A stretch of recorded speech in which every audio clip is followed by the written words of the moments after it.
Hello， 大家好，我是卡皮。今天我就来盘点一下已经在动漫中出现过的超级巨宝可梦吧。皮卡丘超级化的样子肥嘟嘟的，其实皮神早期的设定就这个样子。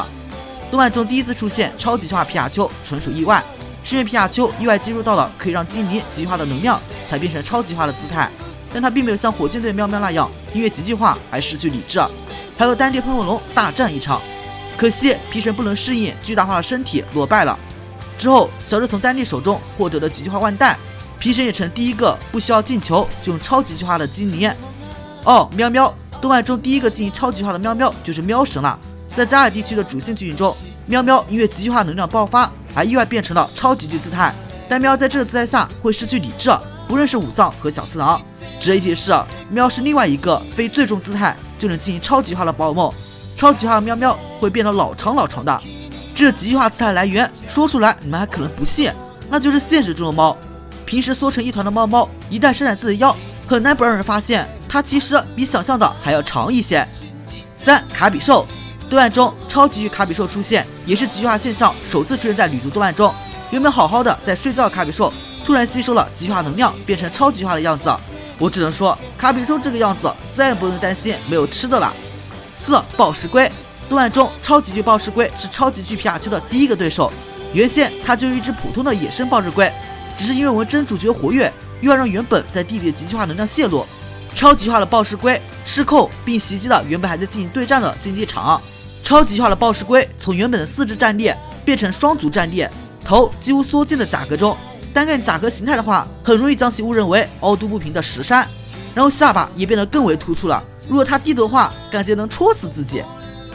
喷火龙，动画中超级巨喷火龙出现在丹帝与阿杜的极巨化对战中。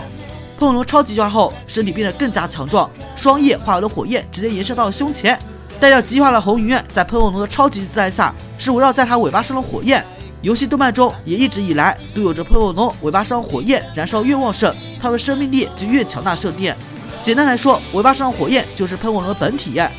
铝钢龙，动漫中第一次出现超级巨铝钢龙的时机很微妙，就是在宝可梦世界锦标赛的大师级的比赛上，其训练家是8大师之一，在游戏中拥有农之风暴称号的加纳道馆主奇巴纳。那一场战斗也是奇巴纳在旅途动漫中初次登场，当时他铝钢龙曾经一度重创丹帝的喷火龙，但最后还是败在了超级巨喷火龙的必杀技超级巨地狱灭焰之下。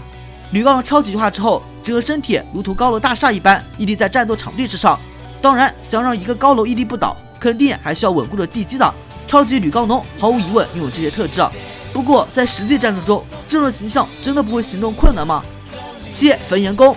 动画中焚炎宫的登场是在剑盾主线篇章第1节，他的训练家是一对生活在加尔地区的妇女。当时在加尔地区中爆发极巨化能量，从厉害将到小焚的身体使其超级巨化。